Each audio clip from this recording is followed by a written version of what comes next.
What's going on, everybody, man? It is time for another Church Nerds episode. I got the crew on with me. We got Norman Heath, Father Dre, Pastor B, Gabe Jordan, Batman's cousin. He wants to keep his identity a secret. Darrell said he'll log in as soon as he can. We are the Church Nerds. Make sure you like, comment, subscribe to our Church Nerd pages. Be a part of the Church Nerd congregation. Be a certified church nerd. And we want to say Happy Father's Day. This is our Father's Day episode. Happy Father's Day to all the fathers out there, man. If you're doing your job, then you can claim to be a father. And we got two special guests on with us, man, all the way down in Alabama. We got Bishop Jonathan Pulliam is with us today. And from the great state of Wisconsin, we got my father, Bishop Jerry Baldwin Jr. Bishops, welcome.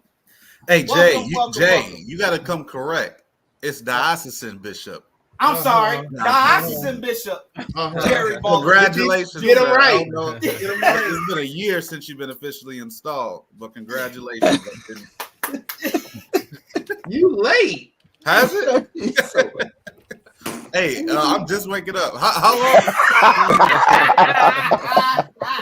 How long has it been since you've been officially installed? Because I did see last year. It's been at least 2 years. 2 years. Okay. That I take over from Bishop Moore. Yeah. Mm-hmm. Got you. Awesome. Bishop Pulliam, how about you? How long have I been diocesan bishop? Yes, sir. Since 2016. Oh. Mm-hmm. Yeah. So you've been asleep a long time. That nap was good. That nap was good, man. It's high time to wake out of sleep, Lord. Yeah. And for those that don't know, Batman's cousin, this is Elder Brandon Travis, the Illinois State Youth President. Yes, Is there more? As they say, I guess he came dripped out tonight. Is that what they say? Oh, always, Bishop. You know, you got to represent the one true one. You know, the one wonder. Yes, the hero that ever was, ever will be, ever lived. You know, he's just okay. Wait, I don't see Jesus anywhere on your jacket. because Jesus is not imaginary. He's real. Come on, somebody. Okay, I'm sorry. I forgot I was talking to I is your president. I apologize. Man, we can't get nobody from his council to show up on this show. We thank everyone for being on. Listen, everyone in the live chat, man, we want you to shout out your fathers, man. Shout out your uncles, godfathers. Shout out to all the men that were father figures in your life, man. Shout out to all of them. Knowing me, I had great men in my life, men of God. I call Bishop Pulliam my uncle because him and my father go way back. So happy Father's Day to all of the bishops, pastors, spiritual leaders, all out there. But since we got the bishops on, one thing we gotta ask Bishop Baldwin and Bishop Pulliam, whenever we have a guest on the show, we gotta ask them what makes them a church nerd. What makes them nerdy? Okay, so Bishop Pulliam, man, what is something that you are nerdy about? We gotta ask. This is an official play. We always gotta ask whenever someone comes on. What is something that is nerdy? It could be when you were growing up. You got a favorite cartoon, book, whatever. What is something that makes you a nerd? Growing up, everybody thought I was nerd square just because I lived at church. I lived at church. I could sleep at the church, you know, and so I was always called the nerd, the square, because even in church circles, because I just didn't do what everybody else. I was trying to really be saved, you know. I was trying, but yeah, growing up, they called me nerd or square all the time just because I went to church all the time. Bishop Baldwin.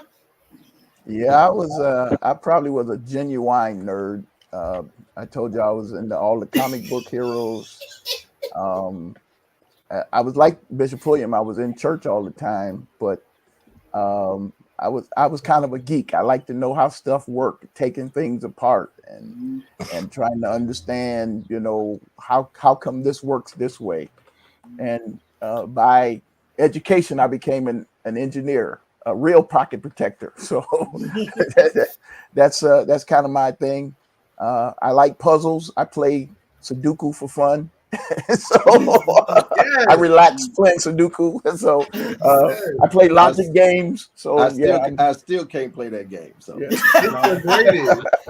Sudoku is tragic. no, it's good. It's good.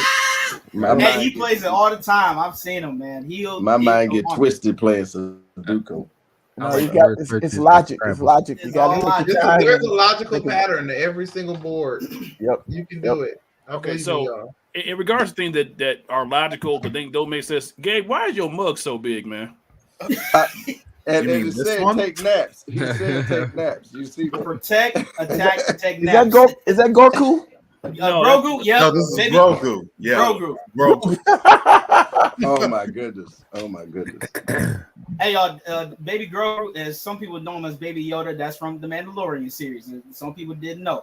All right. That lets you know my father is a Star Wars nerd because he's the one that got me and my sister hooked on Star Wars. So that's one thing we loved growing up. My parents, they always watch stuff with us when they rather be like Disney or some type of movie. Game of Thrones was huge. We talked about Game of Thrones in the Baldwin household. We're not going to include season 8. Season 8 was just a bust.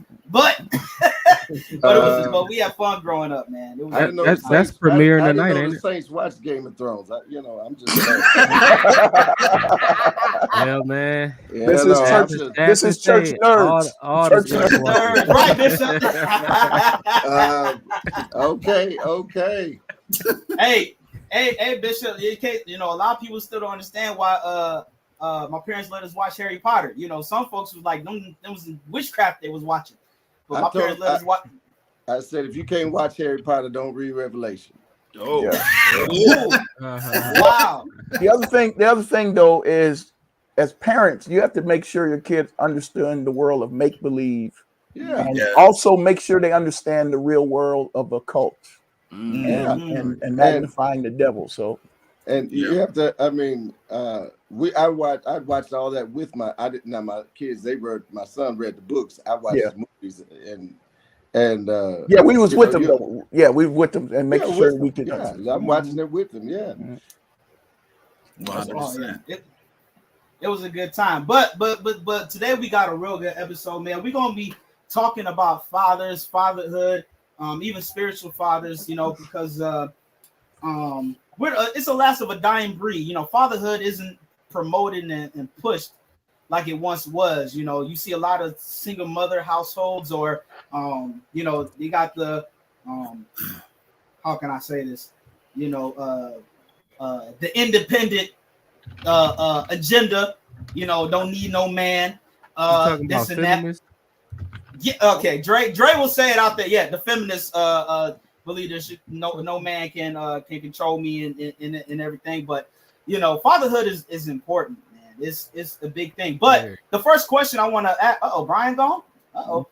He'll be back. But the first question that I want to ask to all the nerds and the bishops, man, what's your favorite thing about being a father? What's your favorite thing about being a dad?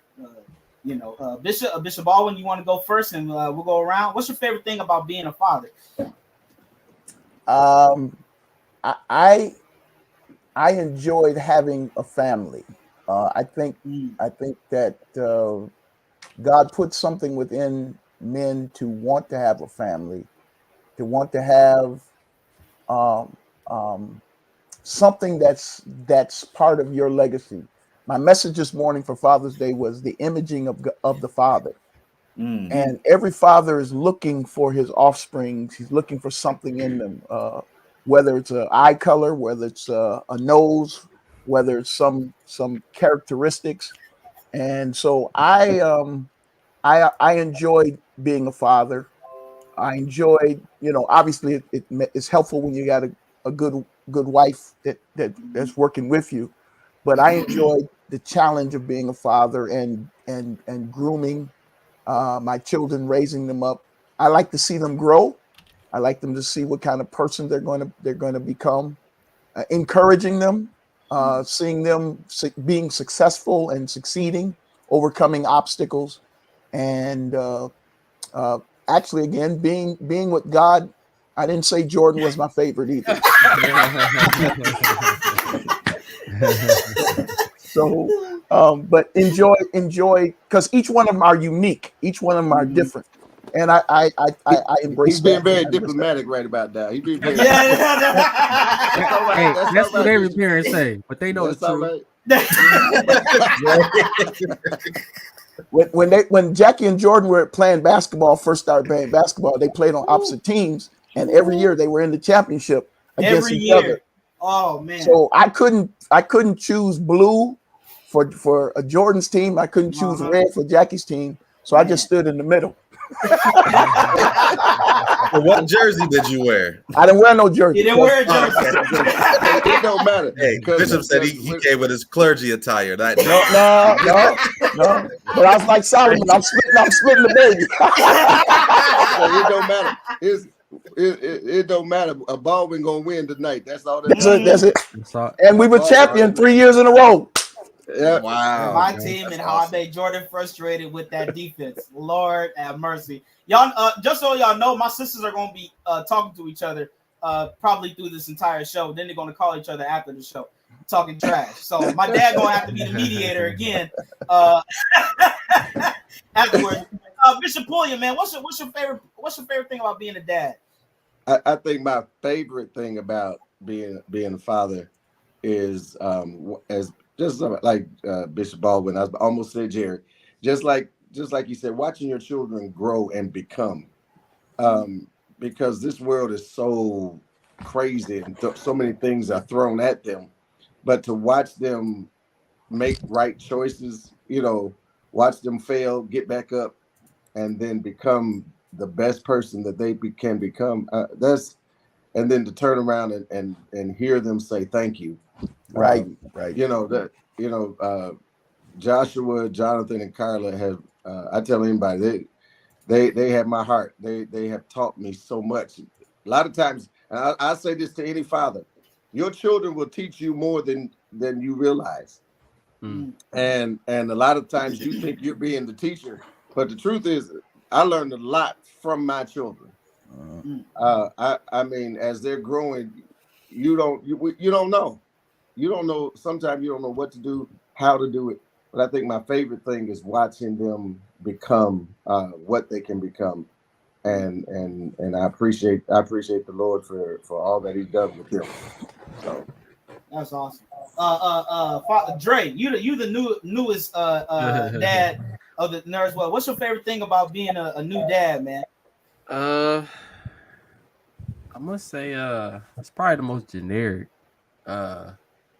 quality, but just watching them grow, watching Bella grow every day and kind of see her development. It's pretty amazing, man. Kind of seeing her develop like either her mom or myself, which nobody's ready for another Andre, of course, but I'm gonna try to keep on the up and up with her mom. It's just beautiful, man. I love looking forward to seeing her every day, honestly. Yeah, it's just watching them grow up, develop, and seeing what they will become.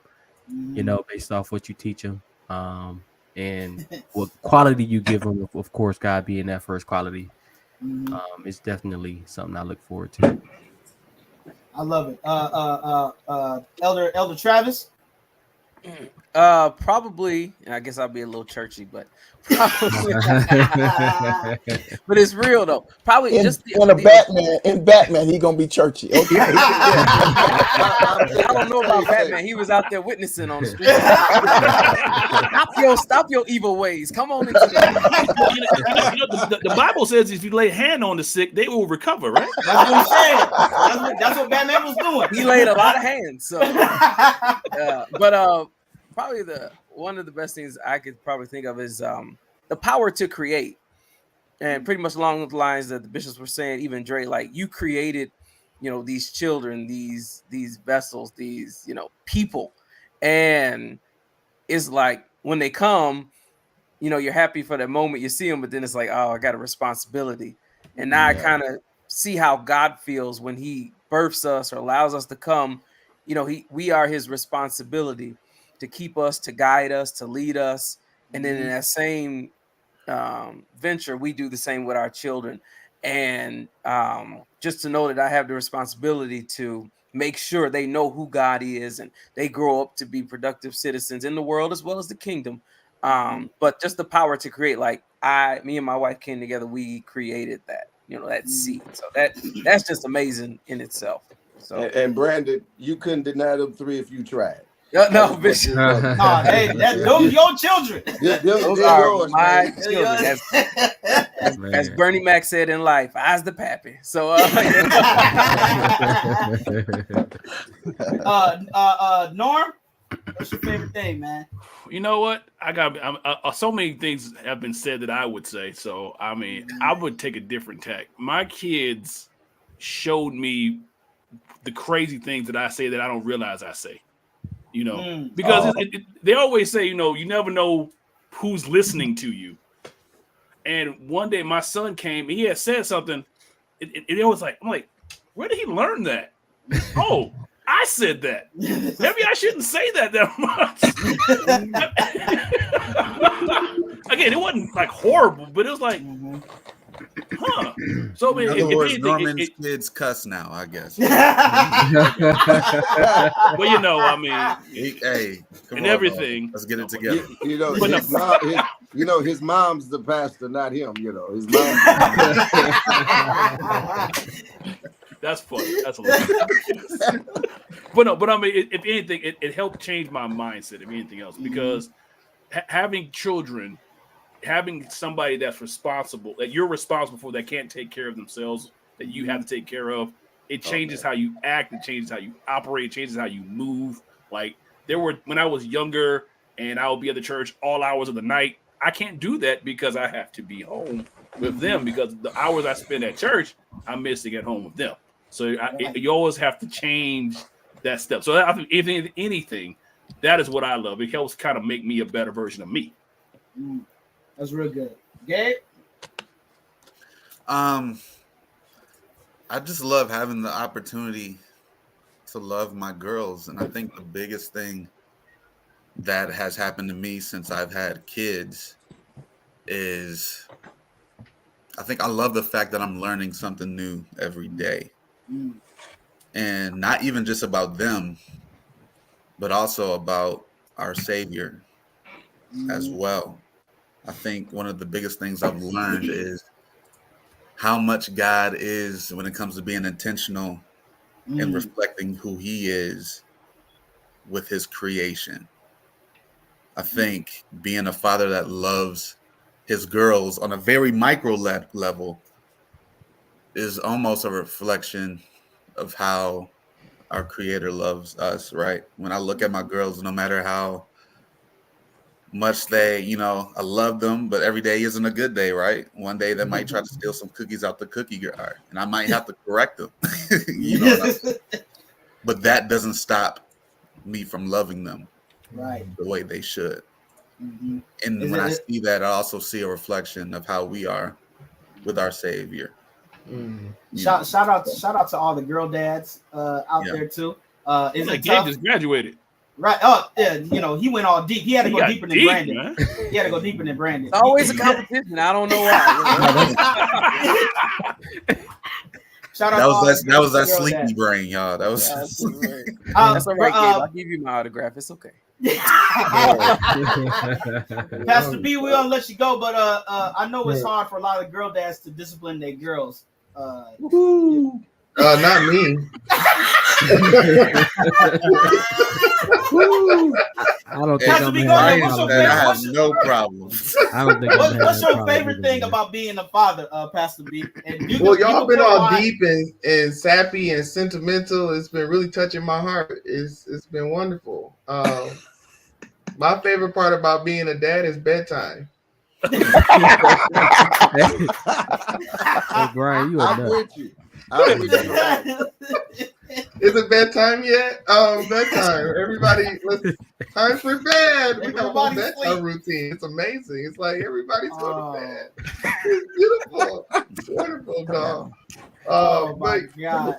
Seriously though, it is bedtime. But second to bedtime, it is everything y'all said. I feel like you know, I feel like I have this, first of all, responsibility to shape these young lives in a way that they are able to sustain beyond me at someday. Because I mean, ultimately, that is the goal. I think Gabe mentioned that it's sort of a reflection of how Christ cares for us. But at the end of the day, you know, Christ's goal is that we are able to learn of his word and then be disciples of his word and be able to stand on our own beyond, you know, needing him every day, right? And so the hope is that we're able to do that with our children, where they are able to learn of us, not learn our curse words, Norm. Wow. We gotta get to them cursing. We gonna no, they're not gonna let you live that down. We're gonna have to call Bishop Gates. We got a conversation. We're gonna have it this weekend. Please don't call. I just got out the doghouse. I need y'all to. We gonna have to call him. I just saw him what day? Friday night. I'm gonna have to talk to him. That's wonderful. For me, are you still going, Pastor B? You got any more? Obviously, you said discipline your girls is easy. No, that's my favorite part about being a pastor. Yeah. What? He said father. He said father. He whooping the Saints. Lord have mercy. He's sleeping. Brian said, I love putting the Saints on silent. I said, I love it. Next time. I love putting the Saints to bed. Time out. And he been a pastor 2 weeks. Y'all don't get it. Naps help.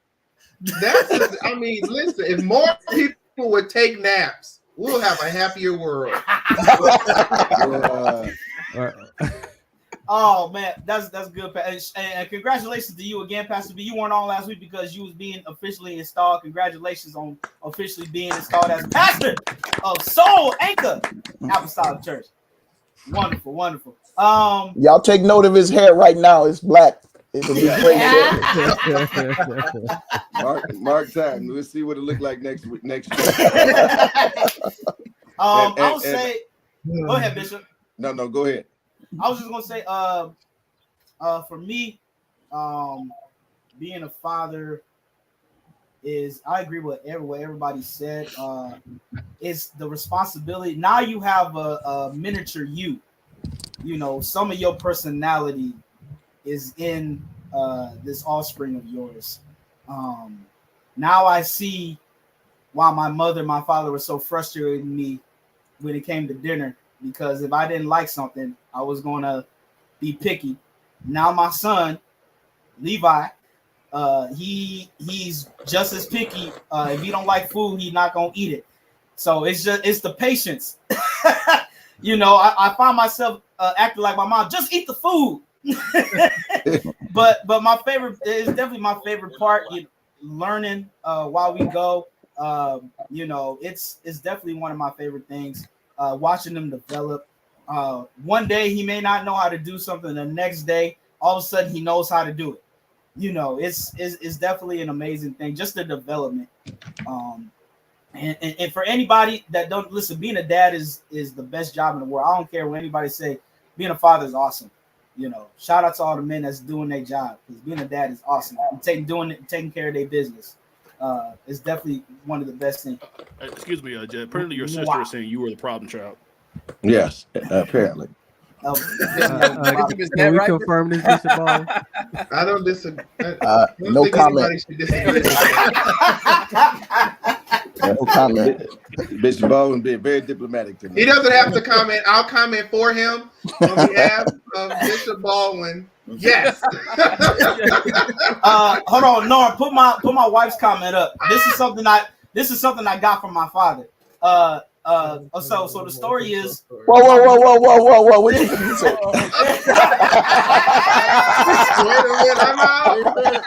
No, I'm just messing with you. I'm just messing with you. Like father, like son. So the story is. Hey, Bishop about to pull a rank in a minute. Come talk to me backstage. We about to mute the moderator. I just some things I just got from my dad. My mom, God rest her soul. She just the older I got, she said, "You starting to act just like your father." Over, and then my grandmother said, "I got little bits of my grandfather." So it just goes down the line. You get something from your father. It's the watching. Like Norm said, your kid, someone's always watching you, and your kids are definitely always watching you. They watch what you say, they watch how you respond. They watch how you treat their mother, your wife. That's the most important thing. And I believe that the reason why some of these young men coming up, they don't know how to treat women is because maybe they didn't have no father figure in the household, or maybe the dad mistreated the wife, or what.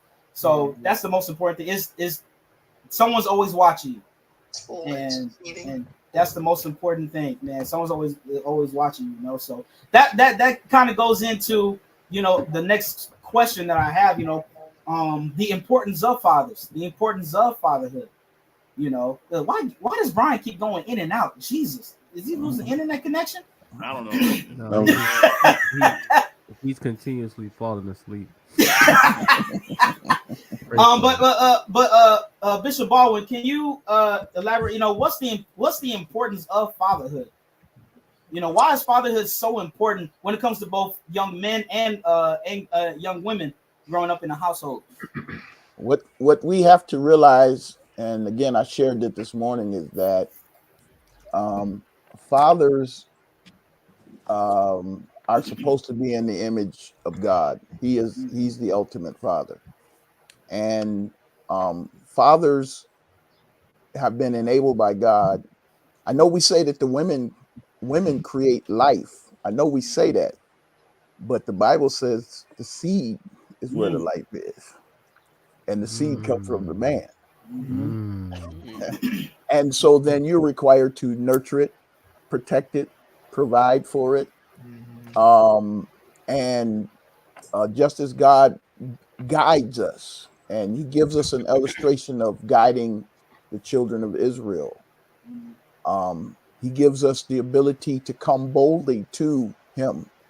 And I think the success as a father is when your children have the freedom to come boldly to you and ask what their need is without shame, without reservation. And sometimes our kids ask us some stuff that's a little bit crazy, but if you step back and say, well, I generated that mindset, I generated certain things within them. My oldest daughter, Jerice,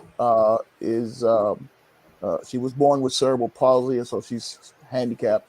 And I was away in Texas at Bishop Edwards Church, and I got a call from a social worker, and says that she wants to move out the house. I mean, where's she going? What is the problem? Who she thinks she's gonna live with? And I was fuming. I was hot. And the lady said, well, if she was a normal 22-year-old, if they wanted to move out, you wouldn't be able to stop them, would you? I thought about that. So no, that's true. So I still had some issues with it. And finally, my good friend, Bishop Harry Wilson in Chicago, I was ranting and raving at him one day in his office, and I'm supposed to preach for him. And he was looking at me real calm, a little bit like Norm is looking right now. When I got done, he said, well, what you want to do, Jerry? That's how you raised them. You raised them to be self-sufficient. And so, as he said, them words come back at you a little bit, and that's what you really want to see. You want your kids to be self-reliant, and while you want to guide them and protect them all the time, at some point there's a time that you have to let them step out and be on their own. And it's a frightening thing when you're a father for that to happen, because you want the best for your children at all times, but at some point you have to know that it's time to let go. And when that is, it's different for different children, but ultimately they got to fly the coop. Yeah. Bishop Pulliam? The importance of a father. I was sitting here listening to Jerry Bishop Baldwin, but the importance of a father, and I just want to say this: you have to be more than just there. And I heard this coming up. Just be there. No, No. you can't. You can be present and absent at the same time. Amen. As a father, you can be in the house but absent from their lives. You can't do that. And a lot of, and I think it's intentional. I think it's intentional. The enemy attacks men, attacks fathers, and we have such a disparage in fathers being in the house, and especially in African American homes. And we can trace it back to slavery. We can trace it back to whatever we want to do, but you have to be more than just in the house. Yeah. You have to, the Bible, there's a scripture that says, train them up in the way that they should go. I was listening to Jeremy Jay, and he said, you got a mini me. That can be a problem because you want them to be what God called them to be. And so you have to be more than in the house. As a father, you have to be in their lives. You have to be now. True, I my boys were in elementary school. I still don't know how I did this. I ended up being the PTO president. Jesus, that was a saved PTO. It was anointed. Ended up being the PTO president. And just because I wanted to be a part of their lives. And when they ran cross country, I was running cross country with them. I was, when they singing in the chorus at school, I'm sitting there, busting them to drama practice and all the kids with you. You can't just be in the house. The importance of a father, they need to know your voice, and they need to hear it when they're absent. Yeah. They need to know they need to know your voice so much that when you're not there, they still know their daddy's voice. And you can't just, and I'll never forget one situation years ago. This happened with my oldest son. I had an upper room, y'all. I go upstairs and pray, and my sons were across the hall, and my oldest son jumped out of his crib and jumped on my back while I was praying. He wanted a horsey ride, so I put him in his crib. After about the third time, I couldn't pray no more because I was getting mad at him. I'm getting frustrated.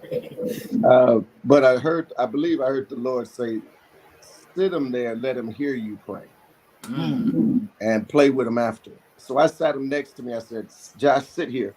And he sat there. I thought he was going to jump on. He sat there. I prayed. But then after a while, it got in him. So you have to be more than present. And as they grow, that relationship changes from being, now they're in their late 20s, and our relationship is different. I still have to be more than just there. I think sometimes they need us more now than they did when we were younger. Bishop, that was. Listen, if I could add to what Bishop Pulliam was saying, and as a father, one of the greatest things is when your children come back and tell you what that means to you.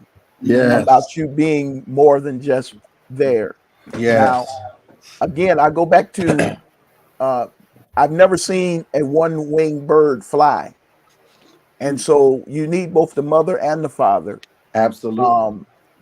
And my wife told me at one point, I'm traveling all over the country, I'm engineering, blah, blah, blah. And I would be missing some of their activities. And she finally told me, she said, Jerry, the kids need to see you at the school function. Absolutely. And I was like, well, I'm working. I'm trying to make sure they have a house, your roof over their head, and clothes and food to eat. She said, but they need to see you. Yes. So I made it in my mind to do that, just as Bishop Pulliam is saying. And when my girls was playing basketball, and I worked in another state, so it took me 30-40 minutes to get home. but I would leave a little bit early, get there, and just so they would know that I was there, if one of them was shooting a free throw, I would yell in the gym, and what I would yell is legs, and I had taught them how to shoot free throws using their legs, and they wouldn't even turn around, and their teammates would say, "Who is that yelling?" And they would say, "That's just my dad." They knew that I was there. And there was a couple occasions I would come to school plays and I'd come in late and they didn't know that I was there. And they say, "Daddy, you didn't show up. You didn't come to our thing." I said, "I was there." They said, "You were?" I said, "You did this. This person said this. They say, "You was there. You was there." So to what Bishop Pulliam is saying, that's part of being a dad, is more than just being in the house. You got to be involved in them and share with them and be really a part of molding their lives. Absolutely. Absolutely. That's beautiful. That's one of the best things. Like my father said, being at our school functions, because we were all in sports, and sometimes, obviously some of us would have games on the same day, but but we knew that either he was there or my mom would tell him, but it was a huge deal when he was there. I remember my sister's basketball games. The girls will, I think they're watching still, they get irritated whenever they hear dad say legs. During a free throw, but when we all got older, it was all appreciative. My senior year, my father, our state championship game for football, we went undefeated, and the championship game landed on a Wednesday. Where's the ring, Jay? Where's the ring? Where's the ring, Jay? Where's the ring? Hold on. You see it? Where's the ring? You see it? 14-0, baby. The game landed on a Wednesday, and that's Bible class night. And some of us that grew up old school, there was nothing, you were supposed to have nothing on no church night on Bible class. But I remember my dad. He said, "No, I'm coming to the game." He said, "One of the other elders, they're going to teach Bible class." He said, "This is an important game, not just for the school that he graduated from, for the city of Kenosha, but important for you as my son. Going to a championship game, everybody don't do that in high school, So he was there. He was excited. Now, obviously, Darrell's not on, but my mom was a huge football fan. I could hear her from the stands, but I know my dad was watching right next to her and everything. But that's one of the biggest impacts is that he took time off, knowing that he's a pastor, but he was a father first. And Bishop Pulliam, watch this. You said they got to know your voice. Yes, sir. Jay, Mufasa. Say it again. Mufasa. Hey, y'all. So everybody knows Lion King is my favorite movie of all time. Oh man. My father, he'll come in. He said Mufasa, and rock the whole house. And when Jackie's still quick-witted and smart mouth now. She said, "But Mufasa died." But I told her, but he still had impact through that whole movie, though. So right. It didn't mean anything. But that's one of the best things, Have you guys? That's a family joke that we have. Family joke, yeah. When they would get in trouble, their mom would say, "I need some bass," and I go in and say, "Mufasa." That means everybody calm down. That's all right. So Bishop Pulliam, I got a Yes, question, and then Bishop Baldwin, if you could answer it as well. How, because you guys did a wonderful job explaining like what a father does, like what is a father and how the father has to be present. What does someone do when they desire to be a father, but they did not necessarily, they're not like us, they did not have that model or that manuscript to come from? You know what? That is a great question. That's a great question, because sometimes you grow up and you think your house is normal, and you think that's what everybody else has, and you realize this is not normal. You have to, and I was getting ready to say something earlier. You have to connect yourself with people. one of the things I did, actually, the year my second son was born, the year Jonathan was born, I volunteered for Big Brothers and Big Sisters. And this young man, his father he didn't really know his father well, and he's still connected to my family today. He's a father. He's married. I married him. And so you have to, if you don't have that person in your life, find somebody that can become that person in your life. And if you are a good father and you see somebody, become that for somebody else. Become a mentor for somebody else. Because if you change their life, you're not just changing their life, you're affecting everybody they're connected to.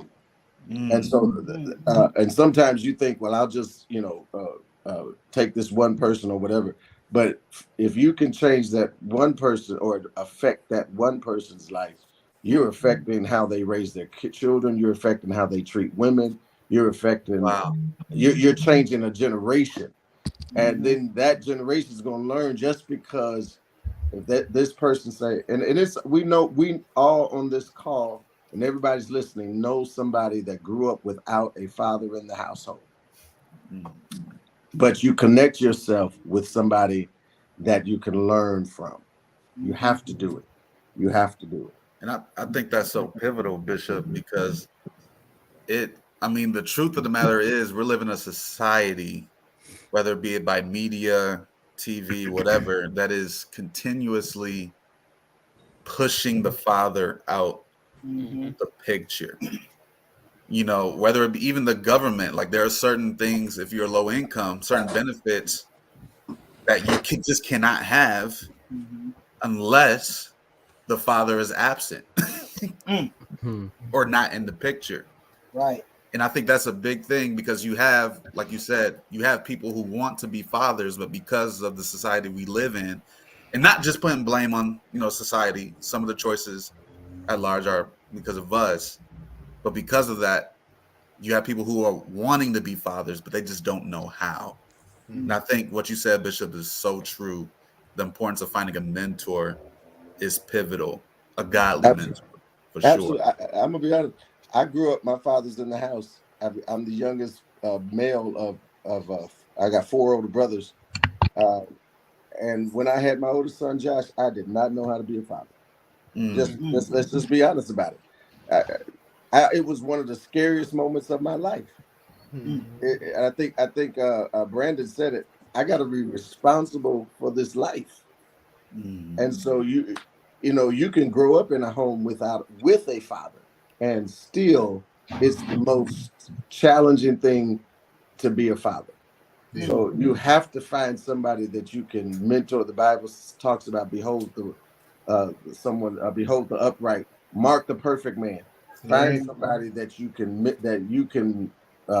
can train you and help you through challenges. Yeah. Bishop Baldwin, did you want to add to that? That's beautiful. Yeah, I wholeheartedly subscribe to what Bishop Pulliam was saying. The other thing is that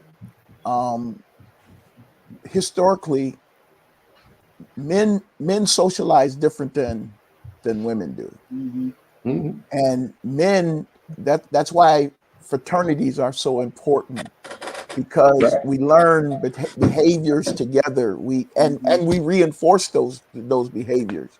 What is it to be a man? What is it to be manly? And so Bishop Pulliam talked about finding some mentors. I submit to you young brothers that you all are mentors even right now. Absolutely. Because in the church, or in society as a whole, not just in the church, but in society as a whole, there are so many that don't have a father. And if you can show them the characteristics of a father, you will impact them in such a great way. And I'm sure that Pastor Evans, Bishop, and myself, we have people that look at us as fathers, and we didn't necessarily intend for them to look at us as fathers, but we carried ourselves in that manner, and they gravitated to it. They gravitated because they needed it, whether it was a young man, whether even young ladies, they needed that. And if you embrace that, what God has put into you, as he said, you will affect not just them, but the people around them.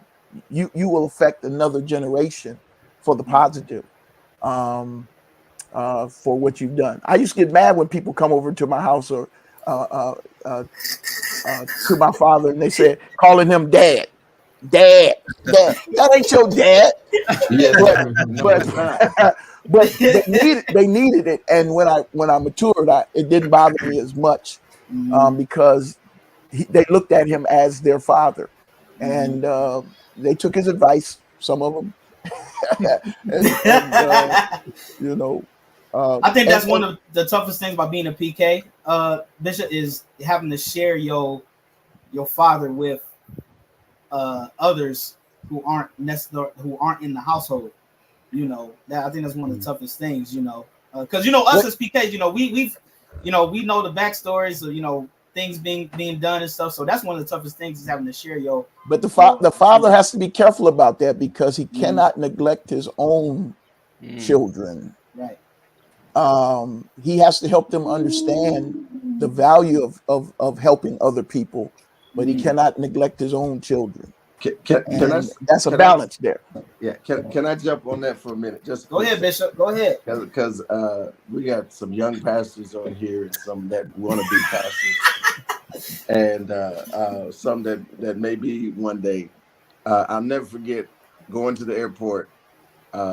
Tracy was taking me to the airport and then going to drop Carla off at school. And Carla says, "Hey, Dad."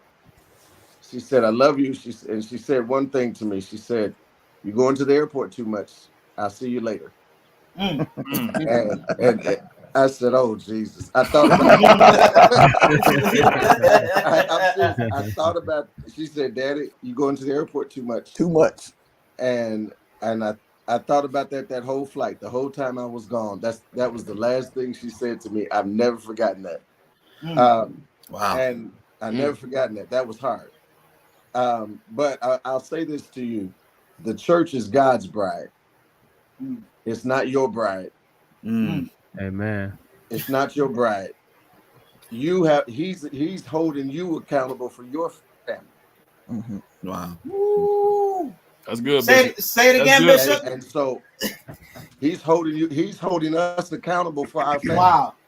Wow. And we grew up with a culture that really, if we looked at it sometime, was detrimental to many of pastors' families, because we created a culture that put him in the middle of their family and the church family, not fully understanding that the church is God's bride, and he's holding me responsible for my family, and he's responsible for his. And so I think that we've got to understand that. That's good. This morning's go ahead, Brian. No, go ahead. This morning's Sunday school lesson was deep, talking about empowered servant. My wife had a question too earlier. Yes, I want to get back to that question too. But to the point of Bishop Pulliam, that scripture text talked about in Romans 15, that scripture text talked about the importance of us realizing that at the end of the day, we are only servants to the extent of what God has empowered us. And sometimes we try to be more than what it is that God has empowered us to be. We want to be, daddy to the whole church, and you're gonna wear yourself out. Then you're gonna need somebody to strengthen you. You which are weak, you ain't gonna be able to bear nobody else's infirmities if you know good for yourself. And so I think Bishop Pulliam makes a very good point that we have to be very careful, and Bishop Baldwin as well, that we have to be very careful not to overextend ourselves. And I'm sort of preaching to the choir because I'm definitely talking to a group of brothers that can be difficult at times to figure out where that balance is. Like, where is that line where you aren't, running yourself so ragged to where when you get home you have nothing left. And so that kind of delicate balance is something that we have to learn as fathers and as men. Yeah, well, my wife helped me find that line one day. I'm sure. I never forgot it. I'm sure. Never forgot it. I came to the house and I was done. I was done, man. She looked at me. She said, "Norman, I need you to live. So you got to figure this out." And I said, "Whoo." The wives will get you together. I quickly figured that out. Live.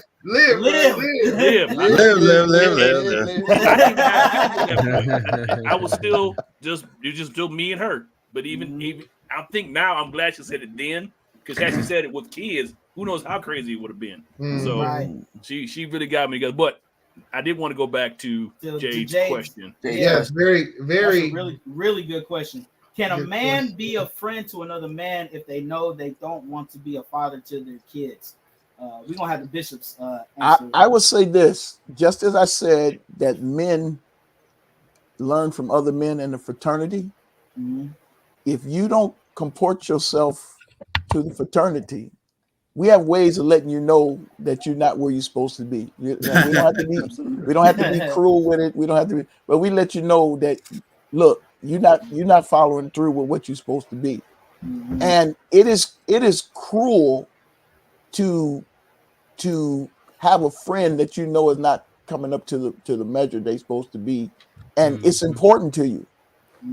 I'm not going to be a friend to a wife beater or a child abuser. Right. That's not acceptable. And if you're not wanting to be a father to your children, and I hope you understand what I mean by that. He doesn't want to put the time in, doesn't want to be there and available for them.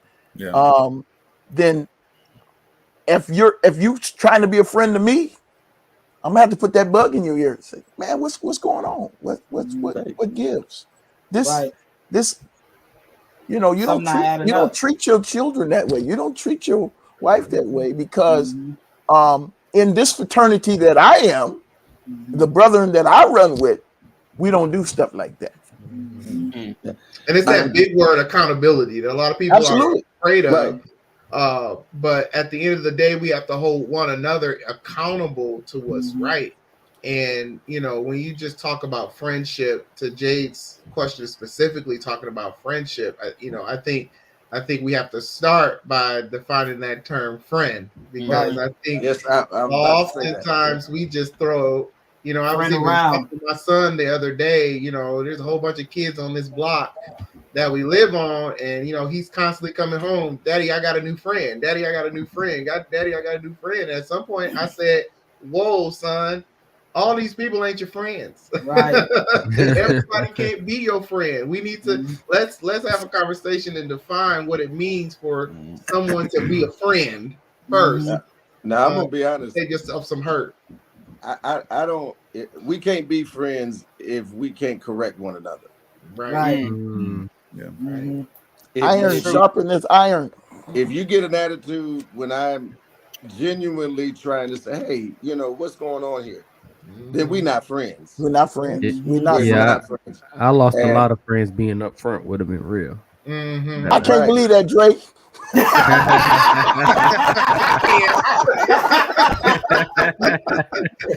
Going on, Simeon. Look, my father taught me how to be authentic. Yeah. So, that is true. I mean, one of the lessons I learned from my uncle, he said, everybody that's smiling in your face ain't your friend.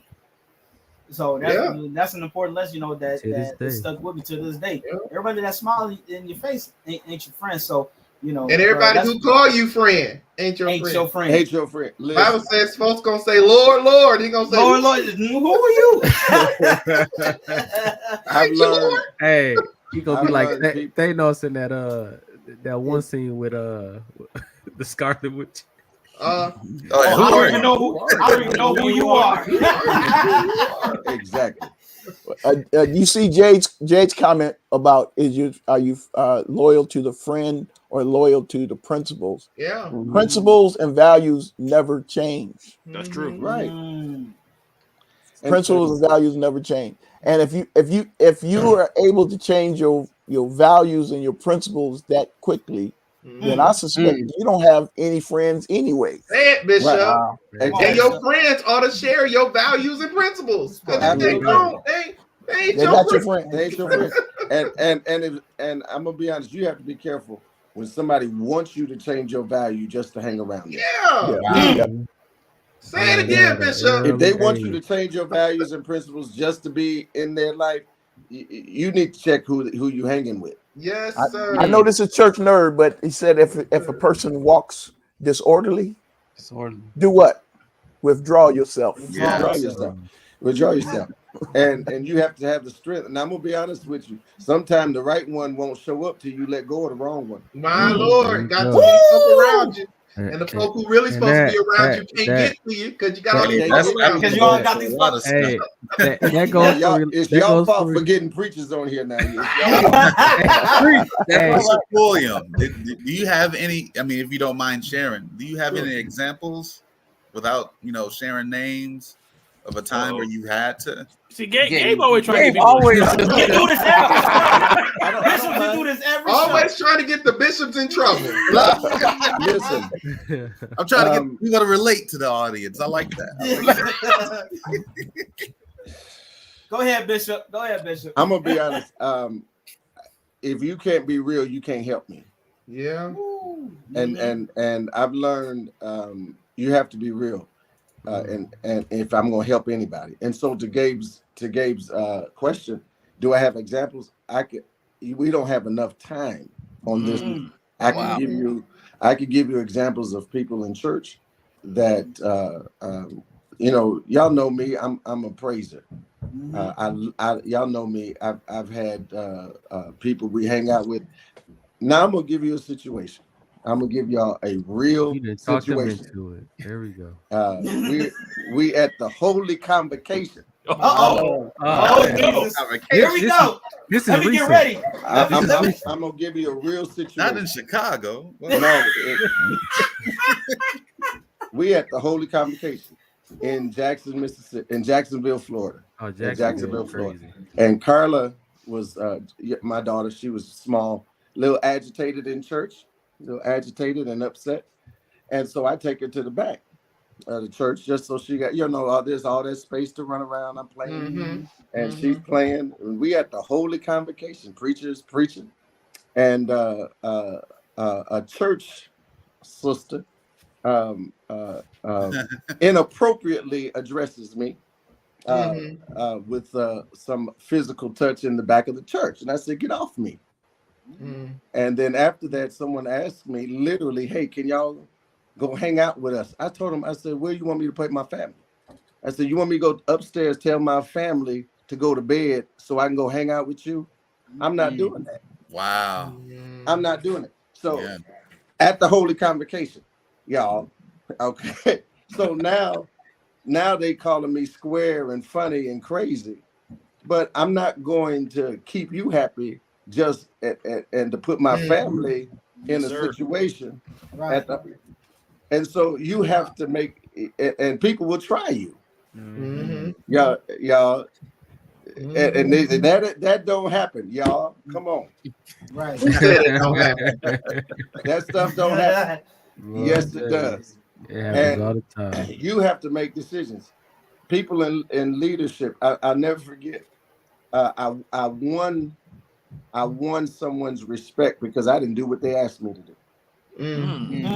And it was one of our leaders came to me and going pull rank, told me, he said this to me. He said, "I need you to go." We were in Dallas. We were in Houston.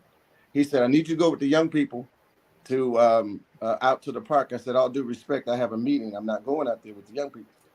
He said, "I said, you go with the young people." I said, "No, I'm not going." And so he left me alone. Then he calls me later to preach a revival. I said, "No, I'm not preaching your revival. I've got to go with my son on a field trip." He said, "Tell your son you a preacher.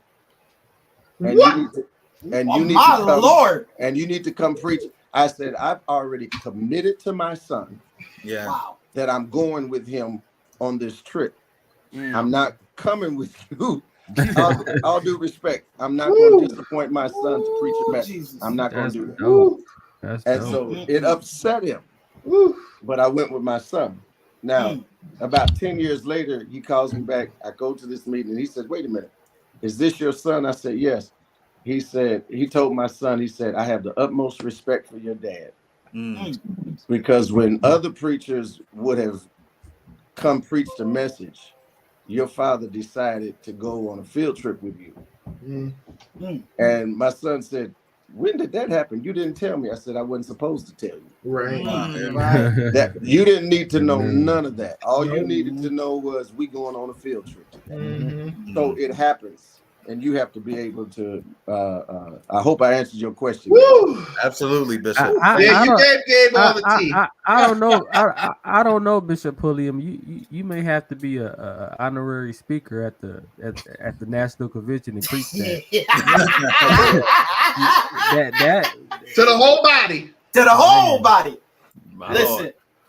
but Bishop, you talking about spiritual wise. We're on the natural fathers, but can we talk about, a little bit about having spiritual fathers? Spirit, pastors that you look up to. It doesn't necessarily even have to be a pastor. It could be a deacon or somebody that you find to be a father figure.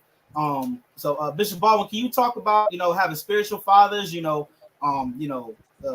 a pastor having a spiritual leader that's older and wiser. That they can lean on as well. I think that it's important, again, to have someone that you can go to. The Bible tells us in the multitude of counselors there's safety.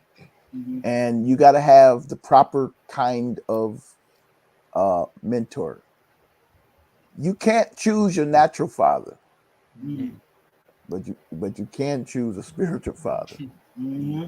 And you know what characteristics you're looking at and what is admirable to you. So I've been blessed.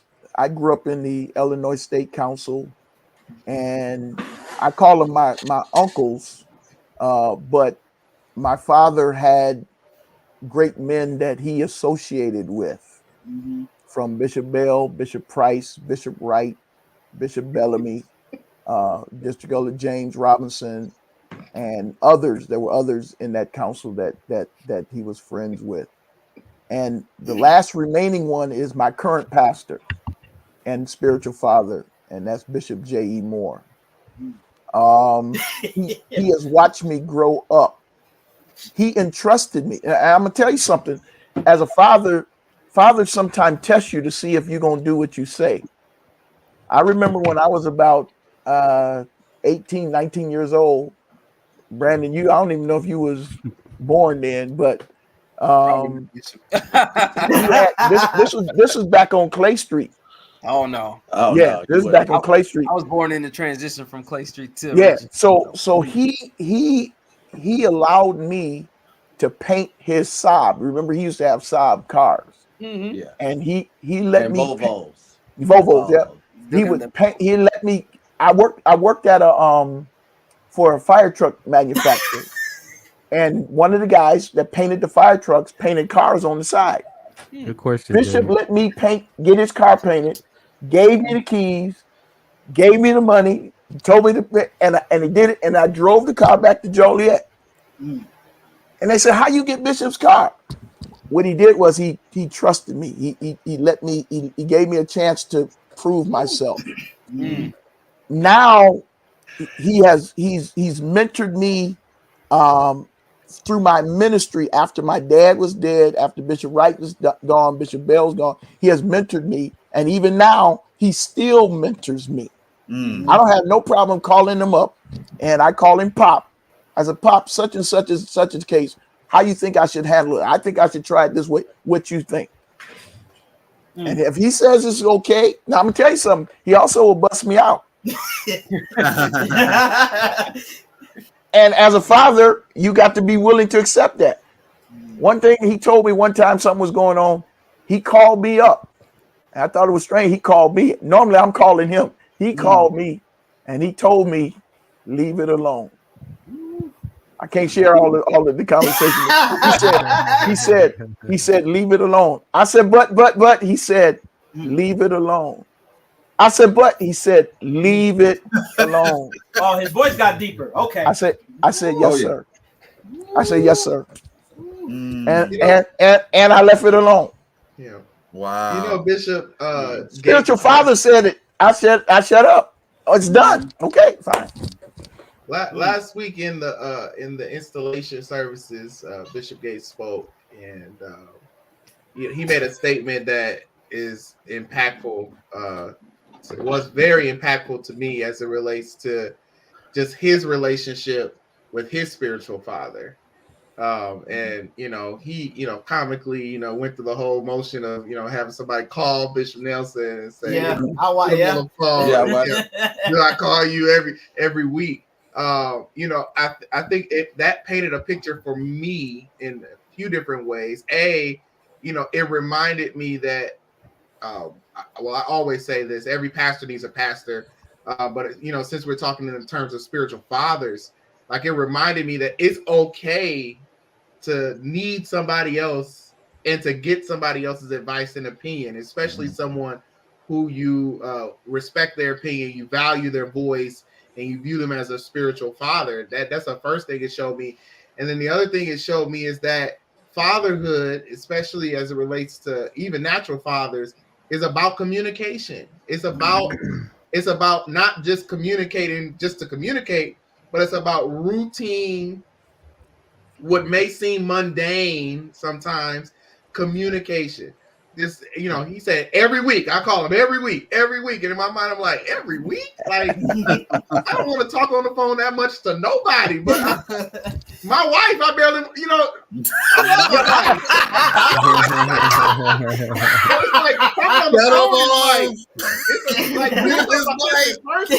talk about this whenever we see each other. Like, get off my phone. Like, I hate these phones. Like, stop calling me. Don't talk to me. But the thought process of talking to somebody on the phone like that was crazy to me. But again, it brought this whole thought process to me of the importance of communication, the importance of just making that time to engage with somebody on a routine basis is important. Now, hold on, Gabe. First of all, we want to acknowledge Darrell. Welcome to the room. Oh, welcome. Thank you. Welcome, Darrell. We're glad that you can hop on with us. We gonna hold you accountable in post lobby. I was celebrating Father's Day with the in-laws, so that's had to keep the peace. He learned from Adam. Blame it on somebody else. You gave me. I've been enjoying listening. I'm learning learning stuff. Not to cuss in front of my kids, and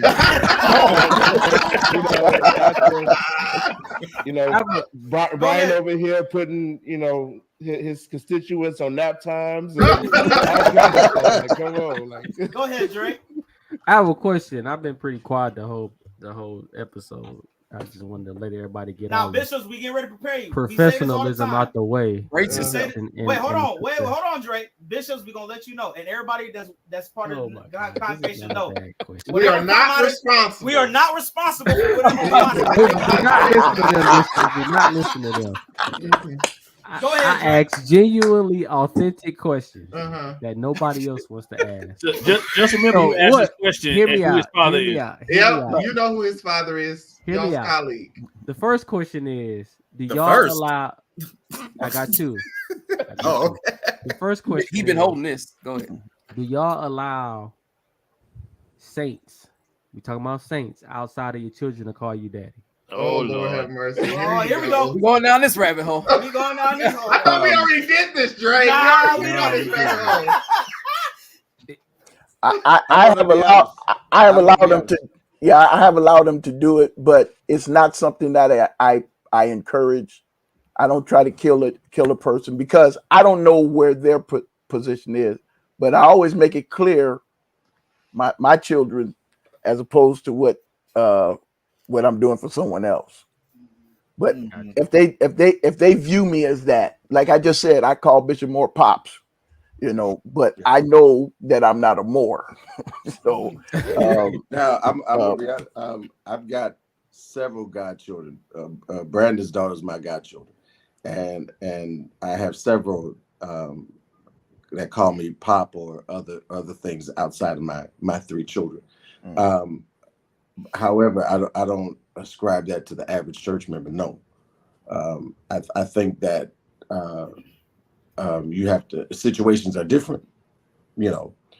So to answer that question, now I'm gonna be honest. Daddy is a different term. That's the context of the word, not That's the a actual different term. attribute of No having diddy, kids no diddy, no in diddy. Christ. I get that aspect, but Daddy, I've just heard this, no, and No, okay, that's so it. it makes you uncomfortable, right? Yep. Yes. Very There we go. uncomfortable. That's all I needed to know. And if anybody's listening, that's all you need to know. Stop doing Jay, Jay, He said, "Stop doing that." all right. Can I ask one more question? Go Wait, ahead. No, wait, I was Dre going- had two. I Dre had two got another questions, question. Gabe. We need Stop to trying get to that. stop trying to intercept my Hey. time. I didn't let you talk. I don't know how I feel about this. The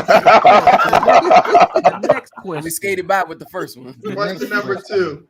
Number two. Is, can you balance husbandry and fatherhood? Now that's a question for Sister Baldwin, my dear sister Kimberly.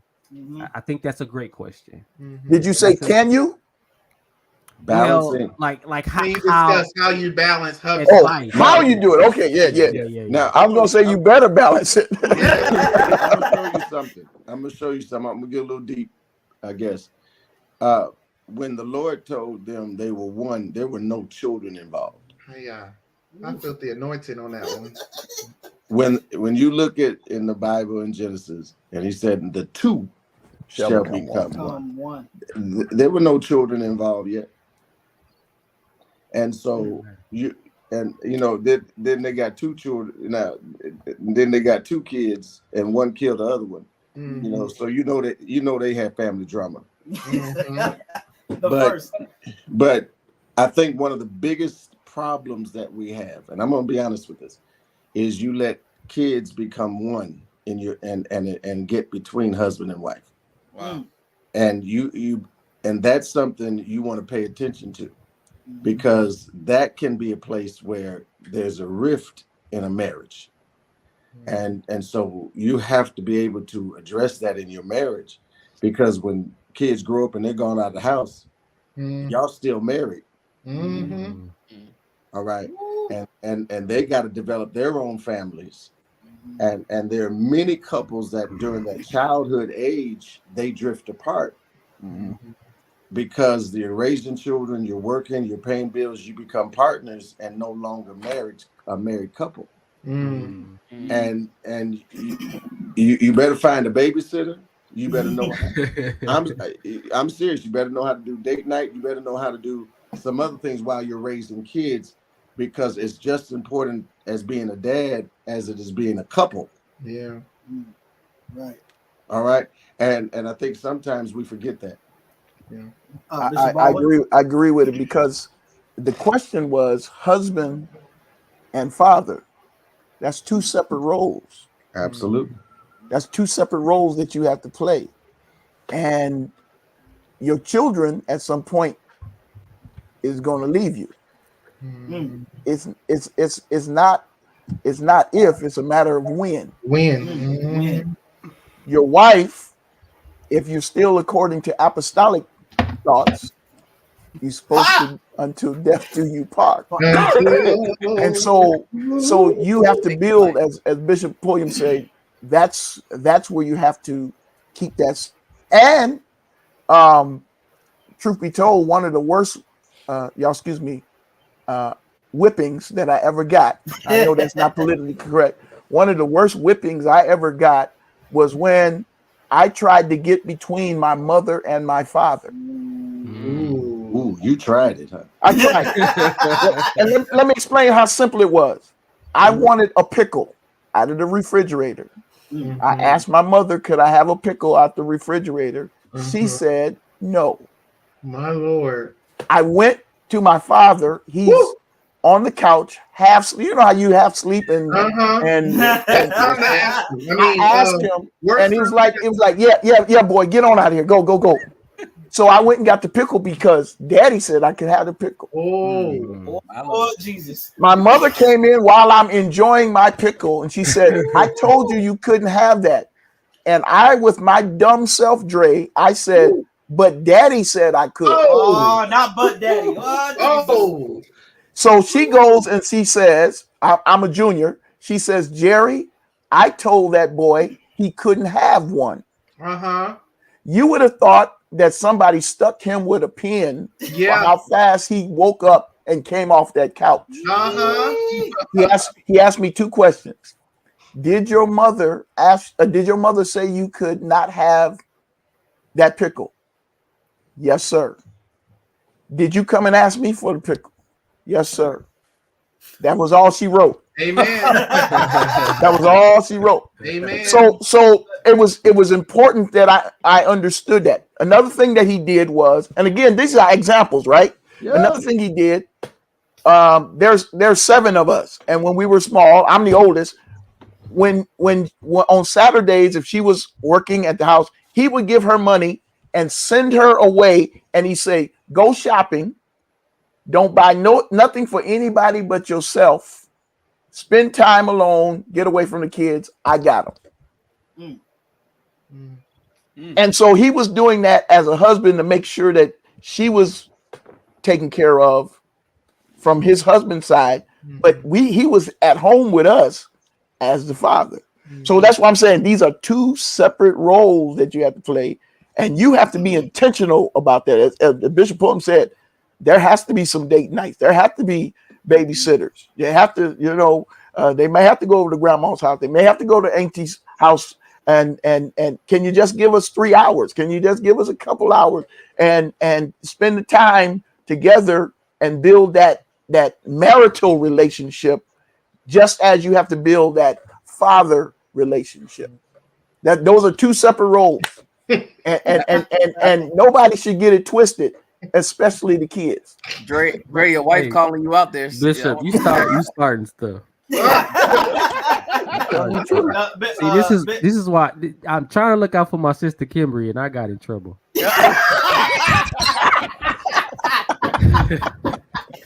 Bishop, and the other thing is the one part that I learned from you is don't lie on the wife, because it go from into giving money. It go from so your mother lying, and then it's the lessons that are taught.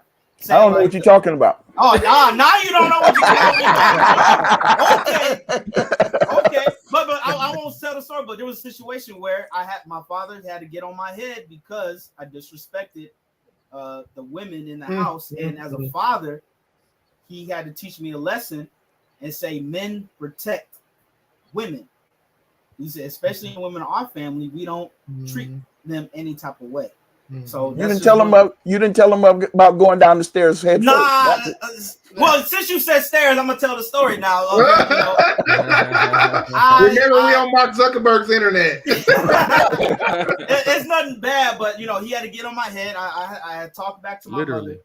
I talked back to my mother, and it's all of us, when you get to that 15, 16-year-old stage, testosterone is high. You smelling yourself. You're smelling yourself. The bishop push you down the stairs, Jay? Hey, this is a safe place, He didn't push me down the stairs. Jackie said send her a private message if you want to know what he's. He didn't push me down the stairs, but as a father, he had to remind me of who the authority is in this household. Yeah. So I gave you first shot. No, hold on, I'm gonna get there. So Jordan, it really was a movie. I'm thinking bad, furniture in there.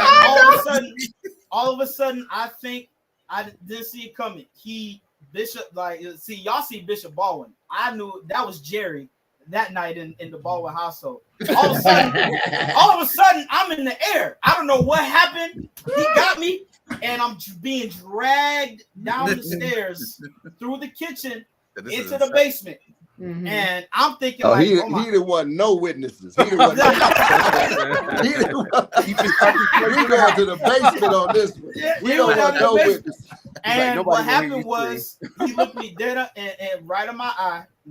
You know, he said, "You think you a man? Throw the first punch."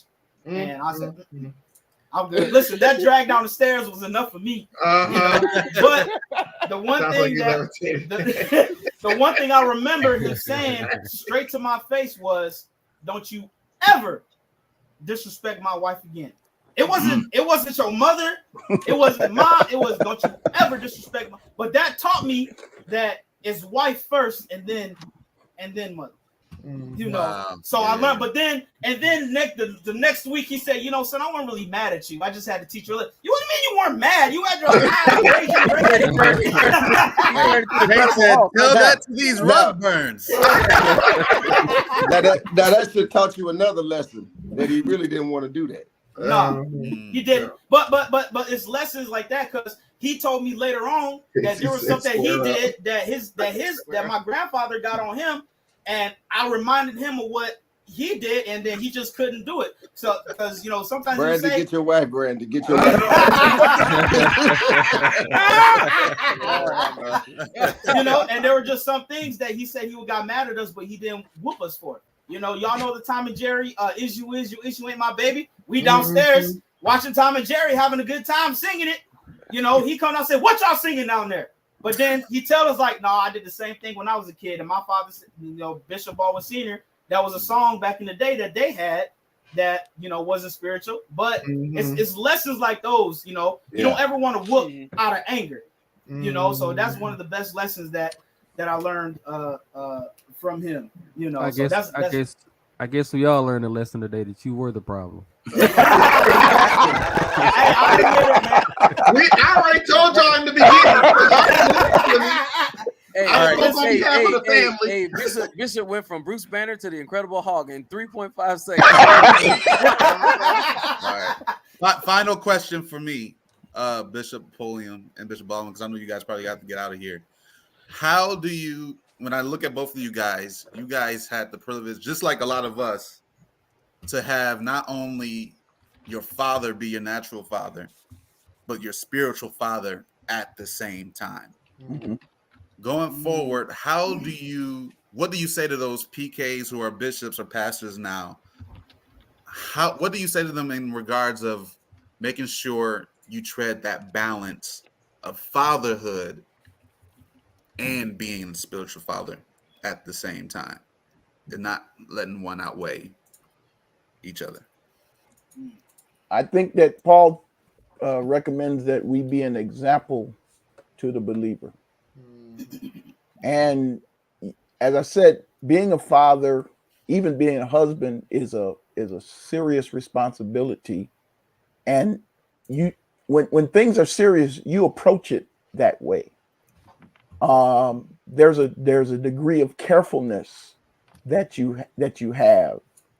I think that those men that I looked up to, obviously my natural dad, but even those that I look at as spiritual fathers, they take that responsibility very serious. It's not something that is an also ran. And I take what I'm doing in the body of Christ, what I'm doing with my family, as very serious. Sometimes they bring me stuff and they don't know it, but I'm praying, Lord, what should I say? How should I answer this? How should I deal with this? Because I want to do it right. I want to see the right results. It's not something that I take lightly and cast it away. So it's to me, again, it's very important. It's very important, and I seek God's guidance. Bishop Pulliam mentioned the prayer. I suggest all of us, and I believe we do, all of us maintain a healthy prayer life and continue to seek the Lord on these things, and consult with people that have a little bit more experience than you, have been around the corner a couple times, have seen some things, because they become a valuable resource to you. to provide what you need. So, Bishop Pulliam? I'm gonna have to say this and be very transparent. As coming up, there was something in me, and I didn't even realize then what God was doing. To a point where actually Bishop Moore is my pastor today. And that was not an easy transition that I had to make. And I mean, it was not easy, but it had to happen. And so I respect my father, have the utmost respect for him. But Bishop Moore is my pastor, and he could tell you I probably called him 3 or 4 times every week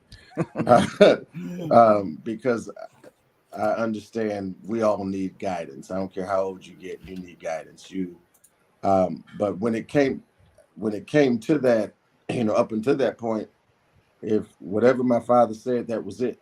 And I'll say this. It wasn't until that situation that I was able to differentiate between pastor and father. I was always, that's my pastor first, not my father first. And because in my house, that's how things kind of functioned. And it wasn't until I had to make that transition. And now I have a father. Now I have a spiritual father, and I can deal with both of them in different realms. And it's, and it's okay. And I think because it's difficult to have your father as your spiritual father, because sometimes, I'm going to be honest, they don't know when to be different. And you have to give them that latitude because they're so busy being pastor. Sometimes they don't know how not to be pastor so I can be father. Yeah. And so now that they're separate, I called my dad today. He just wanted somebody to take him to Waffle House. That's all he wanted. Hey, take me to Waffle House. Okay, let's make sure he gets to Waffle House and get whatever he wants, and Bishop Moore is my pastor, and he's gotten on my head several times. Don't you do that? And one time I called him almost in tears, and he had no sympathy for me. He had 0 sympathy. I was like, man, you done crying yet? I was like, man. But it also taught me as a pastor and a father, I've got to know when to stop being their pastor and be their daddy. And that's not always easy because it's in our nature to lead, and you got to lead your family before you lead your church. That's good, Bishop. Yeah, I'm reading a book right now in my studies, and the title of the book, I don't want to misquote it, so I'm pulling it up real quick. But it's called Strengthening the Soul of Your Leadership. Mm-hmm. Who's that by? The book is by Ruth Barton. And the book has this, and Soul Anchor, those that are watching right now are going to hear this again. So I talked about it this morning. But the book talks about how oftentimes as leaders, we get so fixated on our external skills, how we present ourselves and how we portray ourselves externally, that we forget that the true core of our leadership and who we are dwells within the core of who we are on the inside, in our souls. And I mentioned that while I was listening to Bishop Pulliam speak about just that dissonance between being pastor and father. The most effective leaders or the most effective folks who are able to do that type of thing, do that kind of code switch kind of thing, are those who recognize that what I am doing is not for, to be seen or to be, looked at as doing something great. And I love the transparency of sometimes you just don't know what to do. And that we seek deep within to our core, to our souls, to that place where you and God dwell for guidance and leadership as to what we should say and how we should say it, and what manner or what method we should address whether it's our child or whether it's a member of the congregation, whatever that looks like.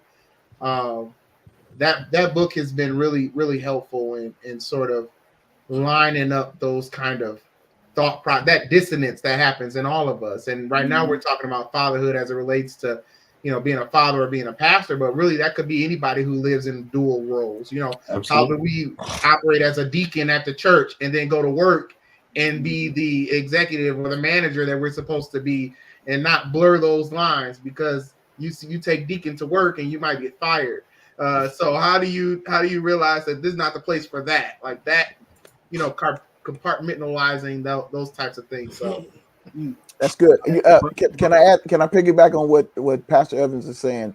In my family, in my immediate, with my siblings, in my mother, what we practice, and I also practice with my children, is sometimes when it becomes close to blurring those lines, we'll say, I'm coming to you not as a member, I'm coming to you as a family. And then sometimes they say, I'm not coming to you as the family member, I'm coming to you as the saint.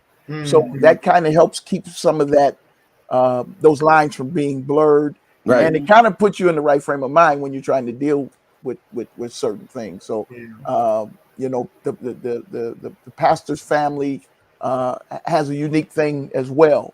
And you have to just keep working at it. Just keep working at it. Yeah. Keep challenging yourself, so that you get better at it. I'm gonna tell you a story. At our church, we had a contest going on in Sunday school, and you had to be in attendance a certain amount of Sundays in a row. You had to do your homework. You had to turn it in. Your homework had to be 100%. And so my daughter made sure. She said, I'm winning this prize. I don't even know what the prize was. She was in Sunday school, didn't miss, hit everything they were requiring. That Sunday comes for them to win this prize. And actually, this was a Sunday that I had, Aaron Porter was preaching for me that Sunday morning. And the Sunday school gave the prize to somebody who did not come to Sunday school every Sunday.